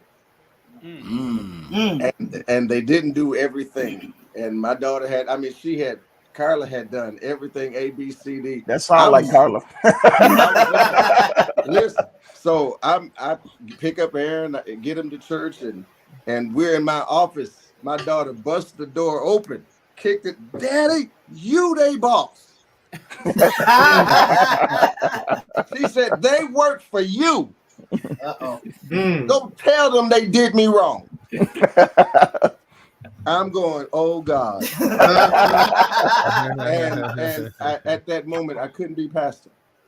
In that moment, I just needed to be daddy. Right. And I hugged her, and I sat her in my lap, because she was gone. She was on 10. But I couldn't be pastor. At that moment, she busted the door open. Aaron Porter his eyes was huge. He was like, "Oh my God!" But she was right. She was absolutely right. And I'm holding her and hugging her, and I'm going, God, what am I going to do with this situation? And so after I kind of figured, I told him, I said, y'all was wrong. And I said, the only reason you did it was because she was my daughter. I said, if you did it for if somebody else would have done the same thing, you would have given them what they were due. And so I had to navigate that, and you got to navigate that sometimes. Now, Bishop. Before we get out of here, just two more questions. But the one, Norm, can you put that question up? That past bishops, have you found it harder to separate roles of father/pastor for your children when they were younger, or now when they're grown? It's different. How so? It's different because of their because of their maturity level. Some things so? like what you just said. No. What you said is still difficult, but I'm saying they have the ability to process some things themselves. Like what you said just about Carla, you're dealing with a child mentality, and it's not fair. When you're dealing with an adult, it's still not fair, but they know things are not always fair, and they can process some things a little bit differently as well. Interesting. It's not any easier, but it's just different. I'll say it's different. You can reason with a person maybe when they're a little bit older, or you can hear their thoughts out, and they can articulate a little bit better.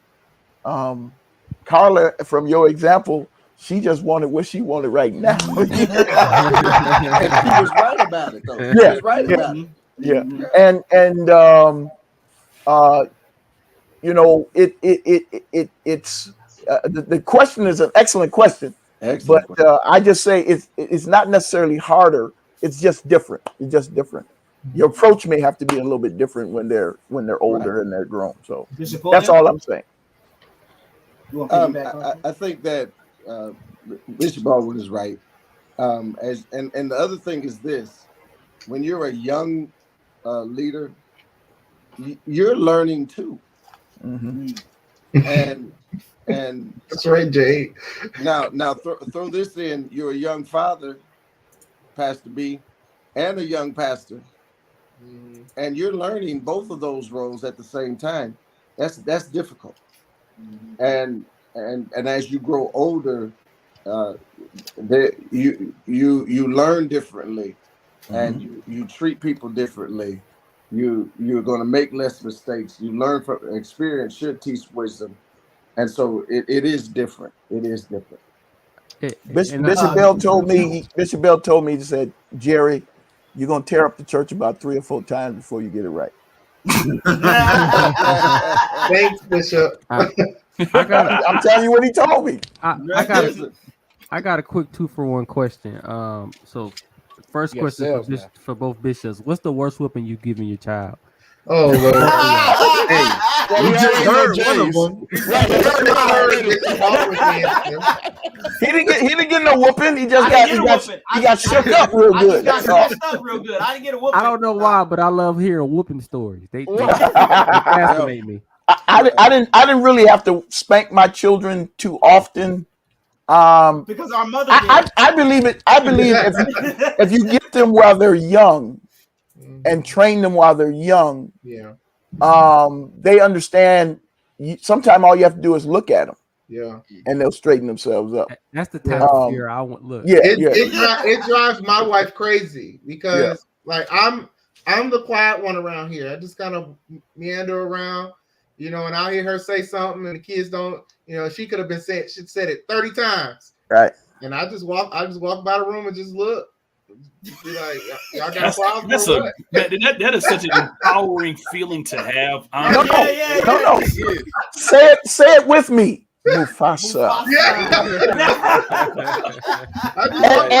And Norm, the lower your voice goes, and the more calm you talk, the kids go, something dangerous. I tell you, like I can.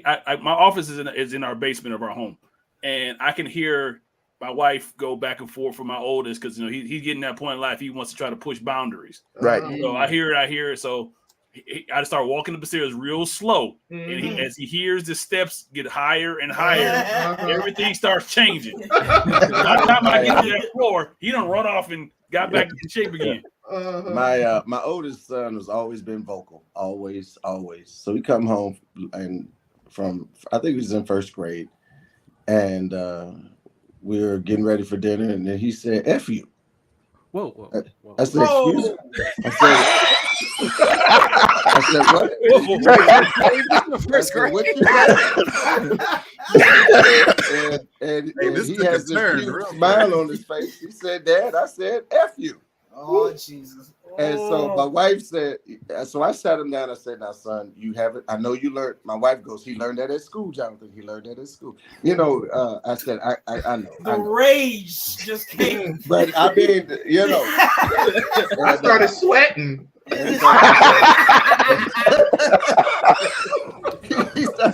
And so I sat him down. I said, now, son, you didn't learn that from me and mommy, did you? He goes, no, I didn't. I said, so I don't want to hear you say that again. And he said, yes, daddy. And went, didn't hear it no more. Next day he comes to school. From school, he says, F you. And so I sat him down again. I said, son, I told you yesterday not to say that. I said, that's not a good word. Remember, we've taught you good words, bad words. I said, you don't hear that. We don't talk like that in this house. I said, some things you're going to hear in school, don't bring that home. I said, son, don't do that. And my wife said, he's learning that from school. And I said, I know where he's learning it. Mm-hmm. The third time, I didn't talk to him. I didn't talk to him no more. Now we about to learn another one. I said, let's go in the back, son. I said, come on. Not the back. I said, let's go in your room. Come on. And from that day to this one, I've never heard another curse word out of his mouth. 3 strikes and you out. And I said it was a 2-for-1 question, so I got a couple questions for Brian. Brian, are we supposed to call you Pastor Brian now? As your brothers? I'm gonna just call you Brian. I'm gonna be rebellious. I love you too much. I would appreciate it if you didn't change up today. That would you remain Dre forever. That would bless my heart. And then the next question is, I've been trying to decipher your subtitle, The Father's Pastor. Just explain it to me. I won't, because it needs no explanation. Next question. All right, that's all I got. Man, Bishops, listen, we have had a good time with y'all today. Listen, in the Wait, comments, we gotta know everybody's proudest father moment. Oh, yes. Well, so we gonna go around. Bishops, you guys are the guests. We gonna let y'all go last. But Brandon, what's your proudest moment? Proudest father moment. Oh boy. When my son loved Batman. You're laughing, Norm, but he's got a chair and an action figure. No, my proudest, probably my proudest moment would be when my children went to school and we had a parent-teacher conference. I got one of those whooping stories too, but I'll say that for another day. But we went to a parent-teacher conference, and my children go to a Christian private school. And so they still hear about God, and they have Bible, chapel, all this other stuff. But when we went to the parent-teacher conference, the teachers just tell us, we're so impressed with, your daughter and the knowledge that she has. She's teaching us stuff about the Bible that we didn't know. Nice. And that's probably one of my proudest moments, that what me and my wife are putting in our children is sticking, and they're getting it at a young age, and they're not afraid to speak, at the age that they're at. So that's probably my proudest one. That's real good. Awesome. Gabe? Oh, hold on, Gabe. If y'all didn't know, my sisters are fighting in the chat. If y'all been watching the chat line, that's the debate. Every time we all get together, Dad just sits there and ignores everybody. But go ahead, Gabe.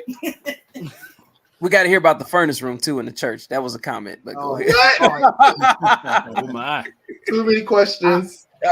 Jesus. Go ahead, Gabe. I mean, it's just moments, man. I mean, especially with with both of them, I would say one of my proudest moments of them is just seeing their desire to build their relationship with Jesus.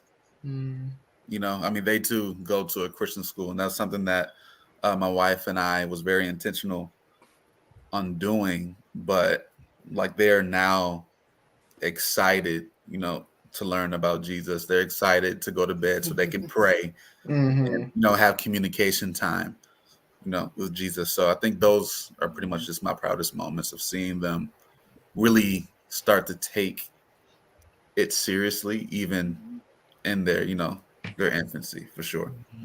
Pastor B? Yeah. My favorite dad moment thus far was this barbershop experience I had with DJ a few weeks ago. So we was in the barbershop, and he had his glasses on, and the barber took his glasses off, and and set them up on the shelf. And BJ was like, you know, he wouldn't even sit still in the chair. He just kept looking around, looking at his glasses. And, you know, I was like, what is this boy doing? You know, he just kept looking around at his glasses. And then the barber was like, you know, your glasses okay? Your glasses okay? He was like, no, they're not okay. They're not okay. And I'm just like, what is happening? Like, what is going on right now? Like, why is he tripping about these glasses? And so I just got up and got the glasses. And when I picked up the glasses, I put them in my pocket. And I was like, the glasses are good. And so he sat up in his seat, got back, got his hair cut. And so the barber just stood there for a minute, like, you didn't think I could keep your glasses safe? And he said, no, only my daddy can protect my glasses. Right, boy. That boy. Yeah. Daddy got you. That's real good. That's good. Norm? Ooh, man, I don't know. I can't top that story. That's a good one. I would say, I mean, I'll flip it a bit because my son, you know, I love my oldest is super amazing. My youngest is super awesome. I would say that sound dirty, didn't it?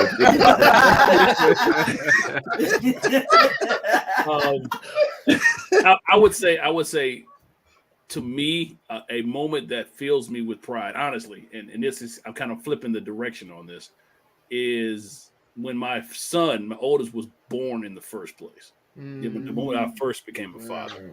I mean, growing up in my household, my dad was kind of in and out. So to an earlier point that was made, I really didn't know how to be a father. You know, I mean, my mother was there and obviously had the mentors of the deacons of the church, but this was the moment, like, oh, you're a father now, and your wife is going into surgery because, you know, she had to have a C-section, and that's how it had to be. It's like, oh, and I'm just paralyzed with fear because I'm like, oh God, how do I handle this? All I thought about was everything that's changing. I ain't got enough money. The house is this and this is that, and I'm paralyzed. And it's like, man, this is weird. I don't know this feeling because both people that know me, I go. This was just unusual, and it got to the point the nurse was like, okay, well, maybe her mom could go in there with her, and he'll be all right. You'll be okay, Miss D. You'll be okay. And that snapped me out of it. Yeah. And I said, no, I got to get up in there. Mm-hmm. And I ran in there. I put the gown on. I sat down. I said, I'm ready. Okay, he's born now. I was like, wait. Right. He's here. Okay. He's here. And I sat down. And they had me, my son Nathan. I looked at him, and everything just happened. I knew it was gonna be all right. It's something about holding them the first time. Man. It's a realization, man. For real. Yeah. Dre, go ahead, man. What's your pride? I know you and me got the youngest out of all the kids. What's your proudest moment with Belle? When she recognized, I guess, you know, everybody say the first words of a baby is dad, which for most people who's not a dad always gonna say that, you know, which is the mothers usually because they're jealous. But when the baby recognizes that you're dad, I think that's so far that's been my proudest moment. You know, when anybody say dad, she smiles and she crawls to me, and it's the best feeling ever, man. So that's my proudest moment, just being a dad. You know? Mine's is the same. You know, Levi at 1.5. I think my proudest moment is definitely. He said "mama" first. You know, my wife will egg that on forever. You know, he said "mama" first. You know, but when he started saying "dad," and I think now she realized she admits it now. I'm the fun parent. So whenever I leave for work and he sees me leave, she'll call and say, all right, your son is crying because you're not here. But then when I get home, he sees me, he comes running straight towards me and like that, and comes and wants me to pick him up. So that really warms my heart to see that, oh, Dad's here. Now we can have fun. You know, you know what I'm saying? So Dad's not fun parents. Yeah. Bishop Pulliam, you know, what's your proudest moment? I know you got 3 of them, so I got 3, so I'm glad y'all didn't let me go. So I can get them ready. That's why I want y'all to go last, because y'all got 5 and 3. So and I think, you know, and they're still giving me, honestly, all 3 of them are still giving me proud dad moments, and they're all in their 20s. But I think that one I can remember is when Josh went to Morehouse. My oldest son went to Morehouse, and he's a physics major. And he told his friends, he said, hey, you know, they were asking him to go out, they were asking him to do this, and you know, your children are away, they're gone. He told his friends, he said, hey, look, I'm not going out with y'all to the club, I'm not drinking. He said, I'm gonna tell y'all straight up, I don't do that. I don't drink, I don't smoke, I don't get high. Don't ask me to do it. And he said, and we're gonna be cool. He said, and if that's what you all choose to do, that does not mean I'm not gonna be your friend. He said, but don't ask me to do that. I'm not gonna do it, and we'll be okay. When he came home and told me that, I was like, yes. Yeah. I put the foundations in you. Yes. Right, he's gonna be okay. Yes. And then Jonathan went to Tuskegee, and we were coming up. Jonathan's quiet. He sneaks stuff on you. He don't want to just drop it. He'll sneak it up. He said, Dad, and we were on our way. I went and picked him up from Tuskegee, which is South Alabama. And by the way, all of my children are HBCU. We're HBCU. Okay. Yeah. I love my B. I love my C. I love my U. All of it. Tracy went to Spelman. I went to Morris Brown. All of it. We're HBCU family. Yeah. But Josh went to Morehouse, Jay Tuskegee, and now Carla's at TSU. But Jake, we're coming home, and he says, Dad, these kids, some of them, they haven't seen their father. Some don't know their daddy. Yeah. Some have. He said, and so they were asking me about you, and he said, I told him, I don't have a memory without him. I can't, you know, I can't, in other words, what he was saying was, I can't, every memory that I do have is with my father's arm every day being there. He said, and I just didn't realize how important, and he said something to me today. He called me. He said, Dad, you're a great father, and I just want to tell you how I appreciate that. So they're still giving me great dad moments. And Carla has given me a whole lot of them.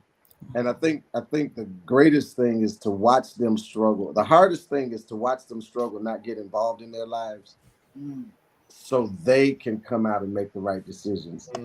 And Carla is so gifted and talented.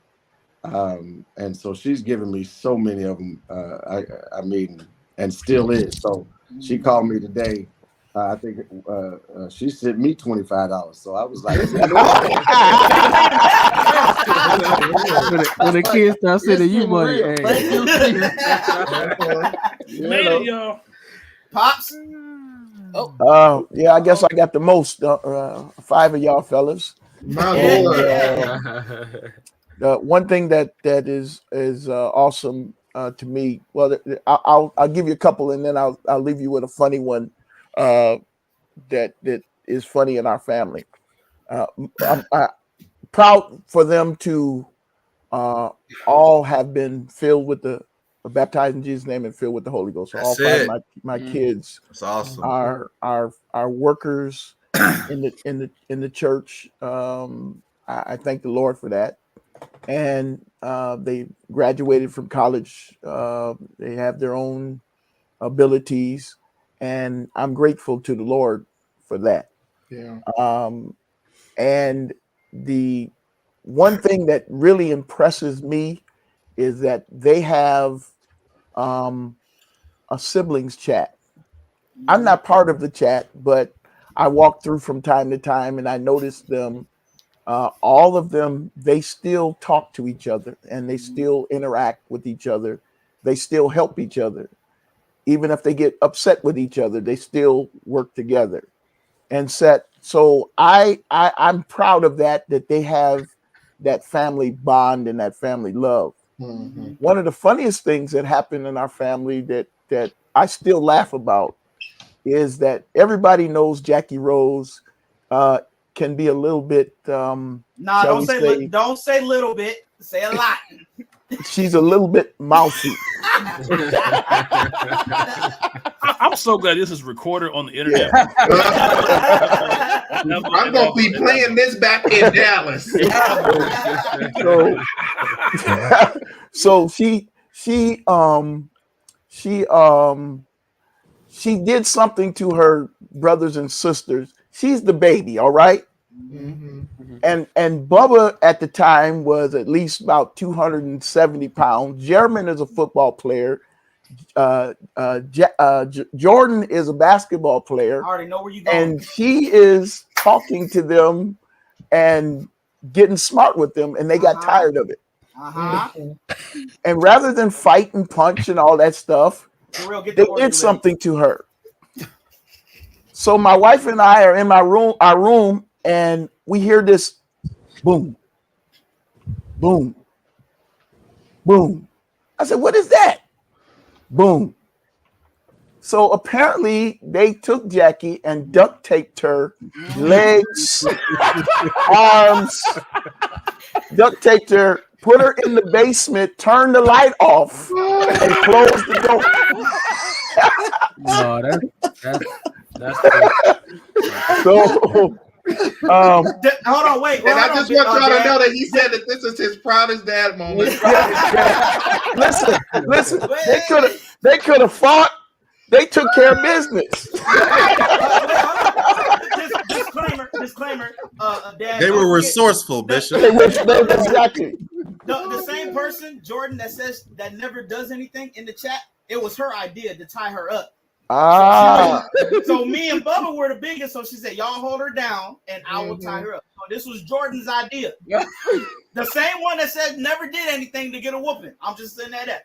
But man, Jay telling on everybody tonight. Everybody. He said, "Johnny just gonna get on me." Hey, they told on him. Nothing like family. Nothing like family. All I'm gonna say is, Josh, be careful. Joshua sleep. He got to go to work tonight. But I think another. My father hasn't said. I think another proud moment of his is also becoming a grandfather to three. Absolutely. That he loves like crazy. Absolutely. Loves like crazy. Listen, Bishop Pulliam, Bishop Baldwin, thank y'all for coming on with us, man. We appreciate all the wisdom and the knowledge of fatherhood.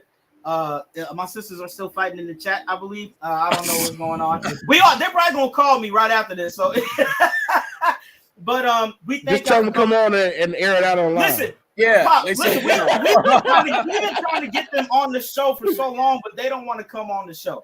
No, don't do that. Who's that, Jackie and Jordan? Yes, they got so much to say. They'll take over your show. That's right. It'll be their show. It will be their show. It will be theirs completely. But thank y'all for coming on. We didn't get to one question why fathers. That could be another time. You froze, that's Jay. a whole different. You froze up, Jay. We didn't hear the question. And they stay talking about me freezing. Now you now. Get your I said the question that we didn't get to was why isn't Father's Day celebrated like Mother's Day? Because I didn't see it. Wait a minute. No, we need to get to this question. Huh? What'd you say, Dre?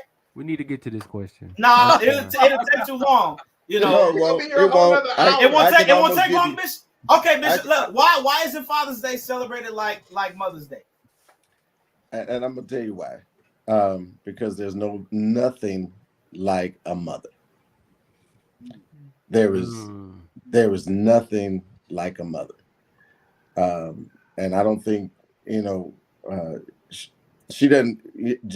I'm sorry, Bishop Baldwin. My name is Jerry. That's on the best. That's on the birth certificate.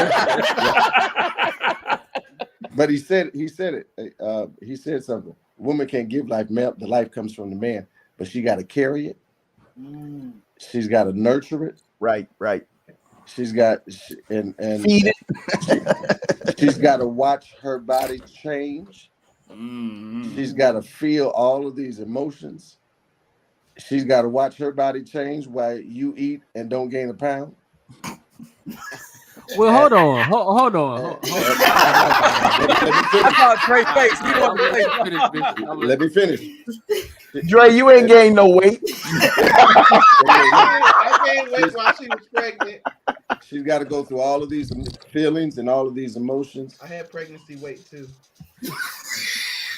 Lord have mercy. Go ahead, but the truth is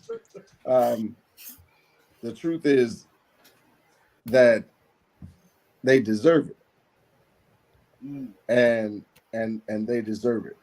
They do. So, now, Bishop, might I ask? This is why I didn't want to. I'm going somewhere. This might answer your question. Okay, I'll wait. And if you do right, you get right. Ooh, that's a word. I felt the word. I'm like, that was some double meaning. That's a word there. That's the Give us on that one. Right. I received that. Someone hit the three. Someone hit the three on the organ. Hit the Darrell right there. Darrell, go ahead. Get the organ ready. I say get the organ. Bishop, you want to Baldwin, you want to piggyback off? I can't add nothing. I can't add no take away from that. Mothers are unique, and they are special in the family life. I think that men and women should embrace what God has made them to be. And if we were reading that scripture in Genesis, created he them, male and female, and we should embrace that. Everyone always has a special place in their heart for mothers. And to tell you the truth, the father wants the mother to be elevated because they say, what did your mother say? Did your mother say this? Because he may be the enforcer, he may be the muscle, but mothers put so much into their family. I do have 5, but I see a lot of their mother in them. Each one of them have a unique characteristic of their mom. So they are very, very important. So agreed. I don't begrudge them anything, and I'm happy, just to know that I'm in my place. Yeah, that's all I care about. And I think that's fair. I do. I think that's fair. And I think your responses were fair, and I'm just gonna leave that there for now. I'm gonna tell you though, a good mother will make the children understand the value of their father. That is very true. That is very true. That is very true. I'm gonna tell you like an old preacher said. Father's Day was coming up, and he said, "I'm just gonna sing one song." He said, "Y'all, Father's Day's coming." He said, "We're gonna end service on this one." Remember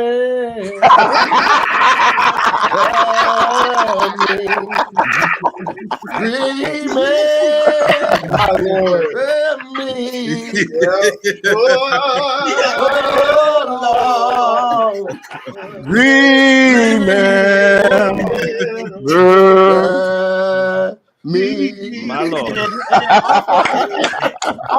We're gonna end on that note. The reason why I celebrated more, Father's Day became a national holiday in 1972. Mother's Day was a holiday in 1902. Wow. So, it's a whole. Well, I guess that's why Father's Day is ranked 22 in celebrated holidays. They've been around a long time. Others want their credit. Fathers want their credit. They're ranked right after Jesus. I think it was Christmas or something. No, they're see 'em eat saints, right? Christmas, Mother's Day, Yep. There you go. Well, to that point, I'm gonna be honest. Too many of us fathers are absent, and so we do it to ourselves a lot of times. Right. I think what I struggle with there, though, is yes, there are many absent fathers, but if we look at societal statistics, we have just as many. It's not as publicized as much. Absent mothers in children's lives. Preach. And so I think if we start Pastor comparing the two, it's where we get a dangerous place of making one more important than the other. And I think society has done a good job of helping us do that. and not viewing them both as equally important. I said I've never seen a one-winged bird fly. Yes, sir. Right. And I'm actually going to use that. So if you hear that again, just I'll give you credit. I'll cite my source. But thank you. He'll cite it the first time. I love it. The second time the Lord said it. The third time it's his the third time. Bishop Baldwin, Bishop Pulliam, thank y'all so much. Hold on, when you teach the importance of a man, then you know the significance of the importance of a father. And I never let my children forget the importance of their dad. I celebrate him every time that I get and make sure my children do as well. That's good. God bless you, woman of God. God bless you, woman of God. Wonderful. That's good. Bishop Baldwin, Bishop Pulliam, Pop, thank y'all for coming on with us, man. Woo! This was so rich. This was an amazing episode. This was a great episode. Love you guys. I'm gonna say our longest too. Yeah. It is our longest. It was good though. I think it's good that it's our longest because like we said, we got to talk about the importance of fathers because, like Gabe said earlier in the show, social media, TV shows, they are really pushing the no fatherhood type. Right. Right. So they're really pushing it. So I think the longer we talk about it, the more people realize how important a father is in the children's lives, spiritual fathers, how important it is to other people's lives. So, but Bishop Pulliam, Bishop Baldwin, before we end the show, our deacon, Deacon Norm, he always has a video that ends on the show. So, Norm, what we got tonight? Well, it's Father's Day, and I realized on this call that we have a large number of preachers and people who know how to rightly divide the word of truth. They know how to bring forth, how to pick it up, and how to lay it down. I think it's great and wonderful. So, my one video that I'm going to show today, I just would like to know, after I show this, whether they agree or disagree. Why do I feel like I need to step back? No. It's okay. Don't step back. Just let me know if you agree or disagree. On yesterday, that a good sermon is like a woman in a dress. It must be short enough to create interest.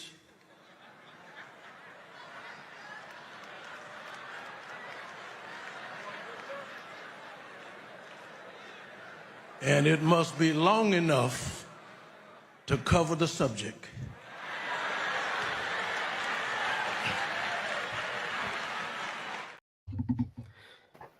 I don't disagree with this. I'm done. Bishop. I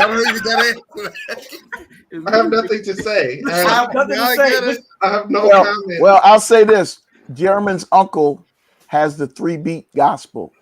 Oh, Jesus. And so I think that's what the preacher was trying to say. 3 B's. Yep. Be ready, be ready, be brief, and be seated. Be ready, be brief. Listen, man, this has been another episode of the Church. Wait, hold on. Huh? Bishop Pulliam, do you agree or disagree? No. I don't think Bishop Pulliam like that now. Bishop Pulliam has no words. I have no words. I'm not touching this one. I'm not touching this one. I'm gonna be honest. I got a lot to say, but this ain't the episode for that. Part two coming soon. Tune in, the Church Nerds After Dark. Look, I'm gonna be. And y'all might want to know what I need to say, but meet us in post lobby. It can't be worse than what Dre say. So you. I know.